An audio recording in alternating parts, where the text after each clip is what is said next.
No tengo relación actualmente con lo que es la evaluación de deportistas. Es la segunda vez que me invitan, así que agradezco la invitación.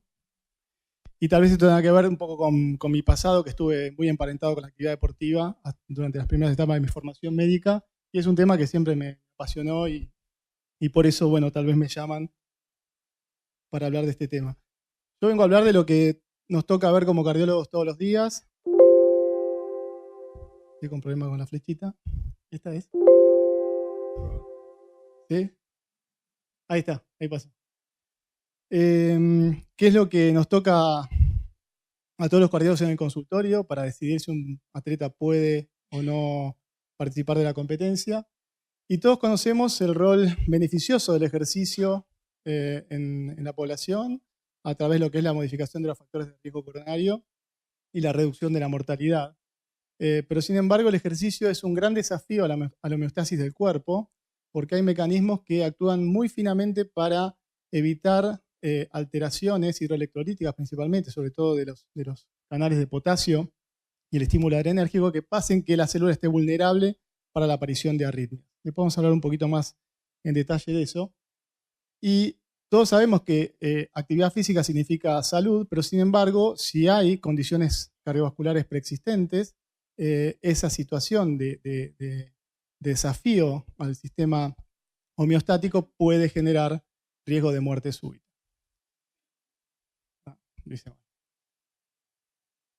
Bueno, todos conocen la historia de Filipides cuando cayó muerto luego de la batalla de Maratón, cuando avisó del triunfo de los atenienses sobre los persas. Y digamos que desde esta época hasta ahora ha corrido mucha agua bajo el puente. Todos recientemente habrán escuchado esta noticia de la muerte de un maratonista en la Maratón de Buenos Aires.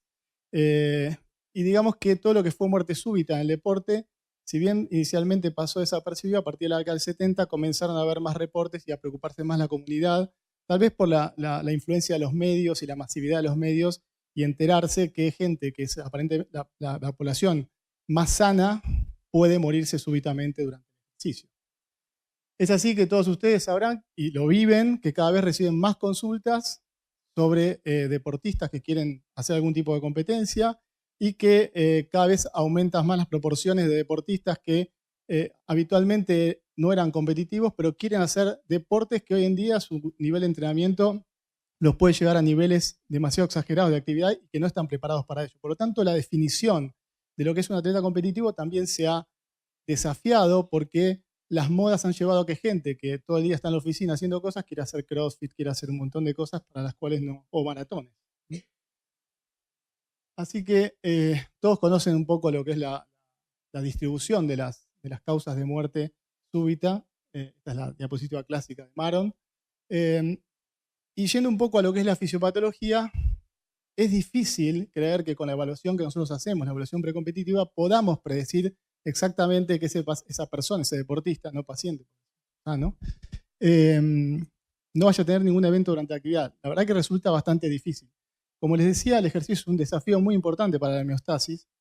Acá lo que pueden ver es un trabajo clásico de Patterson. Acá hay... El de arriba todo es... Ahí está. Es muy interesante porque muestra todo lo que sucede en la célula, en el músculo cardíaco, cuando empieza la actividad deportiva, ¿no? Y lo que ocurre inicialmente es un aumento de las catecolaminas y un aumento muy importante de las concentraciones de potasio que prácticamente se duplican o se triplican. O sea, todos han medido el potasio de sus pacientes en las guardias y si ven hipercalemia se preocupan, pero durante la actividad deportiva el potasio se eleva drásticamente y eso, como todos saben, es un depresor de la función contráctil de la conducción. Sin embargo, no ocurre absolutamente nada. Probablemente esto sea debido al estímulo adrenérgico, que es lo que bloquea esa depresión de la función ventricular. Estos son experimentos en corazones aislados y se ve que el aumento de la concentración de potasio en la célula, cómo hace caer la presión arterial. Si eso mismo ocurre con la infusión de norepinefrina, no existe esa caída de la presión arterial. Esto mismo se puede ver acá, cómo con la administración de norepinefrina la presión mejora nuevamente. Si a esto le sumamos lo que ocurre con el cese de la actividad, cae el potasio y hay un rebote de la actividad adrenérgica, la actividad vagal, hay un periodo ahí en el medio que es muy vulnerable y que hace posible la aparición de arritmias ventriculares. y ni que hablar si ese paciente tiene una cardiopatía subyacente, y ni que hablar si hay otras alteraciones como la deshidratación, las enfermedades debidas al calor, etc. Otro mecanismo postulado sobre lo que es la aparición de arritmias es lo que sería la displasia arritmogénica del ventrículo derecho, pero esta vez inducida por ejercicio, que es una hipótesis que está en boga hoy en día. Y otro elemento que uno no debe dejar de pasar por alto, que es el doping. Habitualmente uno, cuando hace la evaluación precompetitiva, va a buscar lo que es la enfermedad cardiovascular. Sin embargo, el doping forma una parte muy importante en la evaluación de los deportistas, porque más allá de que la droga utilizada no tenga una acción directa sobre el músculo cardíaco, va a hacer que esa persona llegue a hacer esfuerzos muy superiores que puedan condicionar una respuesta normal del corazón que no tendrían en situaciones normales. Y un aspecto muy importante a tener es la cultura que hay en cada deporte sobre estos temas. No sé si habrán escuchado hablar del dilema de Goldman, pero se los comento. Bob Goldman hizo un trabajo de hacer una pregunta en realidad a la población de deportistas competitivos, y les dijeron: si yo te diera una pastilla que permitiera que vos saques la medalla olímpica, sabiendo que es muy probable que la ganes, la seguridad de que la ganes y muy probable que tengas un problema relacionado con tu vida, que puedas morirte por eso, ¿la tomarías? Eran todos deportistas de élite, más del 60% respondió que la tomaría. Esa misma experiencia se repitió varios años más tarde, pero con deportistas no competitivos, y la respuesta fue 2% la tomarían. Esto es importante porque ya algo mencionaron recién, que ese deportista no quería dejar de correr. Esta población tiene una psiquis diferente y que se mueven por el deseo de ganar. Y no siempre cuentan lo que toman o lo que están haciendo. Y nosotros estamos haciendo un certificado de aptitud física sin conocer exactamente cuáles son los hábitos de ese atleta y no conociendo exactamente la cultura ni el medio donde él se mueve. Cada deporte tiene su cultura con respecto al doping, de eso se puede hablar más adelante, pero es un dato a tener en cuenta dentro de lo que es la fisiopatología de las arritmias. Como decíamos, el ejercicio es bueno, el ejercicio es salud, pero se describe la curva en U. Habíamos dicho al principio que esto baja el riesgo de diabetes, de desarrollo de enfermedad, riesgo de fibrilación auricular, pero llega un momento en que el exceso de actividad deportiva, el aumento de la intensidad, puede incrementar el riesgo, sobre todo si hay cardiopatía subyacente. O sea que esa va a ser nuestra función como cardiólogos. Bueno, yendo más al punto de la muerte súbita en los atletas, todos sabemos que es la principal causa de muerte, y acá entramos en el problema de la incidencia. ¿Cuál es la incidencia de la muerte súbita en la población deportiva? Y este es uno de los grandes dilemas en cuanto a la literatura. Hay una revisión muy interesante, que es la de Harmon, que les recomiendo que la lean, que es muy interesante, que hace la evaluación de todos los trabajos que evaluaron incidencia de muerte súbita.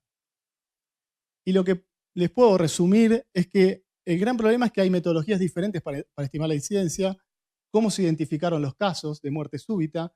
Esto, para decirlo rápidamente, muchos trabajos tomaban los datos solamente de los medios gráficos, medios televisivos, posteriormente Internet, o de las aseguradoras, o de las entidades deportivas, principalmente de Estados Unidos, que registraban las muertes súbitas.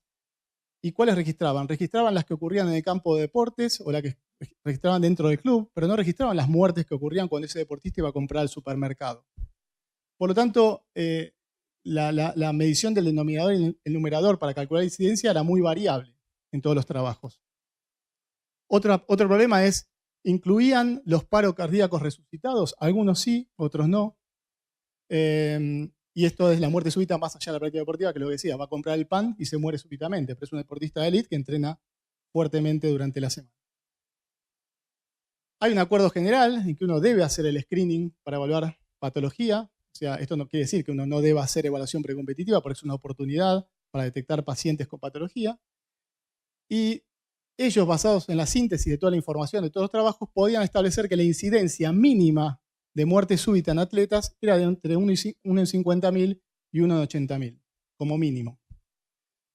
Y hay algunas subpoblaciones que merecen más estudio, que son los hombres, la población de raza negra y los basquetbolistas, que parecerían tener un mayor riesgo de muerte súbita. Eso lo dejan librado a evaluaciones posteriores que se van a hacer y series que se van a evaluar en prospectiva. Recientemente se publicó en el Annals of Internal Medicine 2017 lo que es una serie de casos de triatlón Esto es muy interesante porque pone en evidencia un poco lo que mencioné recién. Son 4 millones de atletas, 4.600.000 atletas. Hubo 135 eventos, de los cuales 107 fueron muerte súbita, paro cardíaco resucitado, 13, y por trauma, 15. La incidencia calculada, sumando muerte súbita y paro cardíaco resucitado, fue de 1 en 74. Perdón, 1.74 en 100.000, perdón. Si analizaban los hombres, era de 2.4. Los hombres tienen mucho más que las mujeres, 0.74. Y si tomamos a los hombres de mayores de 60 años, era de 18.6. Este es otro problema de la incidencia. ¿Es igual la incidencia como toma globalmente toda la población o hay diferentes grupos etarios que tienen diferente incidencia de mortalidad? Sobre estos que tuvieron muerte súbita, hubo 61 autopsias, de las cuales el 44%, o sea, 26 pacientes, tenían anormalidades cardiovasculares. Ellos como conclusión dicen que la muerte súbita en el triatlón no es un evento raro, que la mayoría ocurre en hombres de mediana edad y más, que son los que tienen más incidencia de muerte súbita. Ocurre en la mayoría durante la natación. Ese es un dato interesante del triatlón, ¿no? Que tampoco se puede establecer cómo fue la causa de muerte, porque el tipo se ahoga y no hay forma de reanimarlo, no hay cerca un desfibrilador, nadie lo ve, nadie sabe si se golpeó, se ahogó o tuvo un evento arrítmico. Y una proporción inesperada de los fallecidos presentaron enfermedades clínicamente silentes. Otra serie, otro registro, es de la Asociación Inglesa de Fútbol, que fue publicado recientemente en New England Journal of Medicine, quizás algunos ya lo pudo ver. Es un registro de varios años, ¿no? Del 96 al 2016, son 11.000 atletas adolescentes, la edad acá pueden ver, y 0,38% de los atletas tenían alteraciones cardiovasculares que se asociaban con muerte súbita, y 2% tenían anomalías congénitas o valvulares. Luego del screening hubo 23 muertes. Muchas de ellas eran atribuidas a enfermedad cardíaca, principalmente miocardiopatías, y el 75% de estas tenían un screening normal. O sea que la muerte súbita igual ocurre en pacientes que no tienen evidencia de cardiopatía estructural a través de las evaluaciones convencionales. Y acá la incidencia de muerte súbita, como pueden ver, es mucho más alta que la que habíamos visto previamente. También tiene que ver con el sistema de registro. El sistema de registro uno tiene la población cerrada y puede tener todas las muertes ocurridas, no como los otros, que dependían si eran tomadas de los medios o si no registraban las muertes súbitas que ocurrían fuera del ámbito deportivo. Eso genera subregistro. La conclusión es que se identificaron enfermedades asociadas a muerte súbita en 0,38 de los atletas con screening, y la incidencia de muerte súbita fue de 6,8 cada 100.000 atletas. Muchas de ellas no eran detectadas en el screening y es uno de los problemas que tenemos.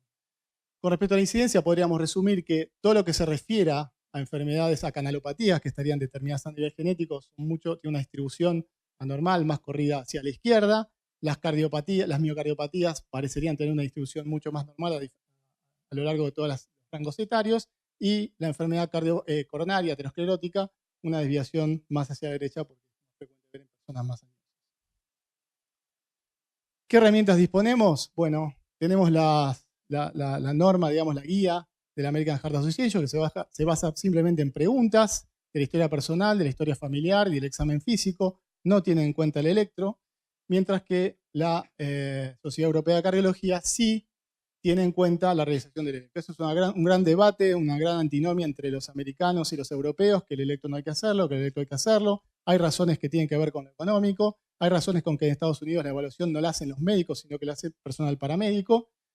Y todo esto tiene como diferencia, así que bueno, este tipo de evaluación es barata, es práctica, tiene una pobre sensibilidad, la mayoría son todos asintomáticos, y muchas afecciones entonces se asocian a alteraciones del examen físico. Por lo tanto, uno puede ser que pase por alto un montón de anormalidades, porque bueno, una miocardiopatia hipertrófica en el examen físico no es diferente, una displasia rinogénica del tipo derecho tampoco, ni que haber un síndrome tutelar.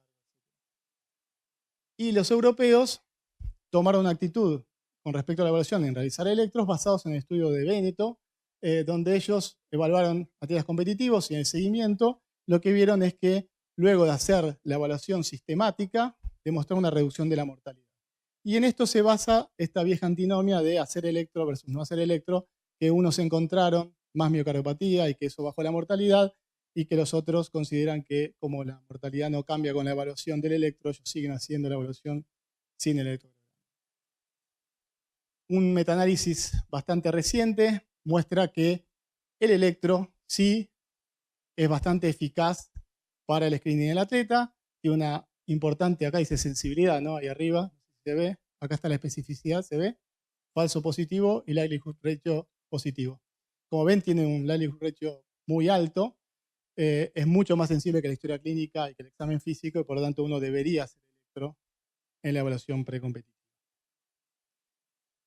¿Por qué las críticas que hay a lo que es el estudio de Benetton, que sería este de acá, la línea violeta, que ellos lo que definen es que cuando tenían esta mortalidad en los deportistas, establecen por ley que hay que hacer evaluación precompetitiva con electro y a partir de ahí demuestran la reducción de la mortalidad, en eso se basan. Esta es la mortalidad del registro de Minnesota. Y los israelíes, que se diferencia poco, es la línea verde esta, porque esta es amarilla, esta es verde, hacen un registro mucho más largo, pero también basado en los medios de comunicación, la publicación de las muertes en las publicaciones de los medios, ya sea gráficos e internet.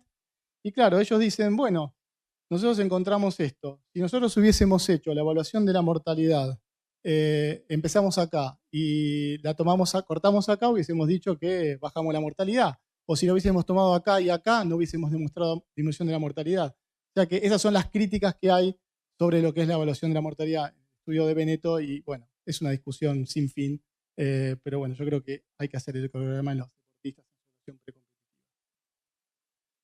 Con respecto al electro y los falsos positivos, ya de esto habló el doctor Pedro, a lo largo de las diferentes guías lo que se ha intentado es bajar la cantidad de falsos positivos. Y bueno, la nueva recomendación sobre la interpretación del electro, que ya lo discutieron con el doctor, establece el grupo que uno debería investigar con los datos, digamos, que son más dudosos, y los que sin duda irían a una evaluación posterior. Esta nueva evaluación tiene un 3.5% de falsos positivos. Pero a pesar del electro normal, uno igual sigue teniendo posibilidad de que el paciente presente muerte súbita, y los falsos negativos del electro son una de las causas. El nacimiento anómalo de las arterias coronarias es una posibilidad, la enfermedad aterosclerótica prematura, las canalopatías adrenérgicas, la expresión incompleta de miocardiopatías que no se ven en el electro ni en el eco, tal vez sí en la resonancia, y las condiciones adquiridas, que es el trauma, la miocarditis o las alteraciones hidroelectrolíticas. Por lo tanto, acá también yo plantearía una pregunta, es, ¿los programas de evaluación precompetitiva deberían ser solo eso o deberían ir más allá? ¿Deberían ir a lo que es el doping? ¿Deberían ir a entrenar a la población o a los clubes o centros de entrenamiento al manejo de los desfibriladores automáticos, de entrenamiento en RCP, para discutir después? Algunos comentarios sobre los otros estudios no invasivos, los que se denominan de segunda línea, ya hablaron bastante, así que va a ser muy breve esto, son 3 diapositivas.